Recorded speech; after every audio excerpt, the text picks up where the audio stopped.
Il y a un conseil très important que je voudrais partager avec vous. Une fois, le grand savant Ibn Uthaymin a dit « Éloigne-toi de 6 types de femmes. » Le premier type est appelé Al-Anana. C'est le genre de femme qui se plaint toujours. Peu importe ce que vous faites, rien n'est jamais suffisant pour elle. Elle trouve toujours quelque chose à redire. Le deuxième type est Al-Manana. C'est celle qui rappelle sans cesse les faveurs qu'elle a accordées ou les services qu'elle a rendus. Elle n'oublie jamais de mentionner ce qu'elle a fait pour vous, comme pour vous le rappeler constamment. Le troisième type est Al-Hanana. C'est la femme qui se remémore son ancien mari, qui parle de lui avec nostalgie et compare son mari actuel à l'ex. Si elle en parle toujours, cela peut créer une atmosphère toxique dans le couple.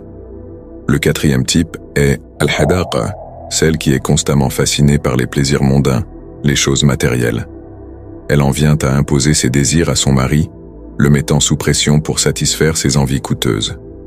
Le cinquième type est Al-Baraqa, celle qui passe ses journées à se faire belle de manière excessive, oubliant qu'il y a une différence entre prendre soin de soi et être obsédé par l'apparence. Ce comportement peut devenir un obstacle dans la relation, car il est basé sur des valeurs superficielles. Enfin, le sixième type est Shadaqa. C'est la femme qui parle tout le temps, mais rarement de choses utiles. Elle bavarde sans cesse, souvent sur des sujets futiles, ce qui peut épuiser son entourage. Ces conseils ne sont pas là pour critiquer, mais pour nous aider à reconnaître des comportements qui pourraient nuire à la sérénité de nos foyers. Il est essentiel de s'efforcer de bâtir des relations basées sur la compréhension mutuelle et le respect. C'est pourquoi, mes frères et sœurs, il est crucial de bien choisir sa compagne avant le mariage. Ce choix ne doit pas être pris à la légère, car il impacte non seulement notre vie quotidienne, mais aussi notre avenir spirituel et celui de nos enfants. Le prophète, sallallahu alayhi wa sallam, nous a donné des conseils clairs à ce sujet. Il nous a dit qu'une femme peut être choisie pour 4 raisons: sa beauté, sa richesse, sa lignée ou sa piété. Parmi ces critères, il nous a encouragés à donner la priorité à la piété, en disant « Choisis celle qui est pieuse, tu seras gagnant ». Pourquoi la piété est-elle si importante? Parce qu'une femme pieuse est un véritable pilier dans un foyer. Elle est celle qui craint Allah et qui veille à ce que son foyer soit un lieu de sérénité et de dévotion.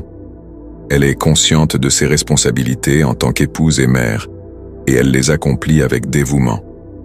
Une femme pieuse soutient son mari dans les moments difficiles, l'encourage à rester sur le droit chemin et élève ses enfants dans la crainte d'Allah.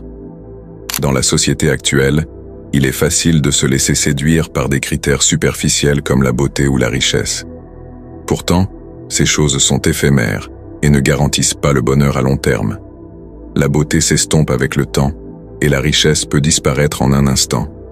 Ce qui reste, c'est le caractère et la foi.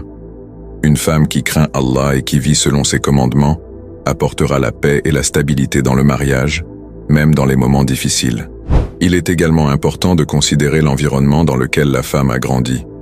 Si elle a été élevée dans le luxe et l'abondance, il est crucial de réfléchir à la manière dont elle pourrait s'adapter à une vie plus modeste, si tel est le cas. Un écart trop grand dans les styles de vie peut créer des tensions et des incompréhensions au sein du couple. C'est pourquoi il est essentiel d'avoir des conversations honnêtes avant le mariage, afin de s'assurer que vos attentes et vos valeurs sont alignées. De plus, le mariage n'est pas seulement une union pour cette vie, mais aussi pour l'au-delà. C'est un partenariat spirituel où chaque époux doit aider l'autre à se rapprocher d'Allah et à atteindre le paradis. Une femme pieuse vous rappellera toujours vos devoirs envers Allah, vous encouragera à accomplir vos prières, à donner en charité et à être une meilleure personne. Avec elle, le foyer devient un lieu de bénédiction où règne l'amour, la compassion et la crainte d'Allah. Enfin, il est important de se rappeler que le mariage est un contrat devant Allah. En choisissant une femme pieuse, vous choisissez quelqu'un qui comprend la gravité de ce contrat et qui fera tout pour le préserver.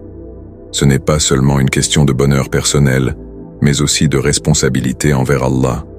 Une femme qui prend cette responsabilité au sérieux est un véritable trésor. J'espère que cette vidéo vous aura été bénéfique. Qu'Allah nous guide et nous protège tous.